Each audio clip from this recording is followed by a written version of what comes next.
उत्तर प्रदेश के जिला झांसी में नव दुर्गा महोत्सव के समापन के समय मंदिर के सामने ही डांस हुआ।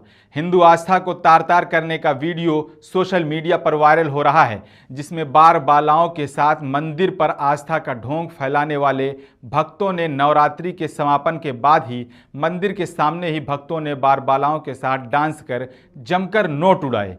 वीडियो सोशल मीडिया पर वायरल होने के बाद इस तरह हिंदू आस्था से खिलवाड़ करने वालों पर अब प्रशासन क्या कार्रवाई करता है, ये देखने वाली बात होगी। कुरान और हदीस की रोशनी में रूहानी इलाज जिन्नात के जरिए रूहानी इलाज जिन्नात, जादू, नजर बद, खबीस, घर की बंदिश, करतूत, सिफली सहर, काला जादू, खिलाया हुआ पिलाया हुआ जादू, कारोबार की बंदिश, निकाह की बंदिश वगैरह का इलाज कुरान और हदीस की रोशनी में जिन्नात के जरिए किया जाता है।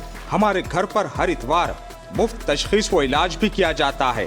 राब्ता कीजिए आमिल कुरान मौलाना मोहम्मद जुबैर हुसामी आदिलाबादी, नज़द अजीज उर्दू हाई स्कूल, कोलीपुरा, आदिलाबाद, तेलंगाना।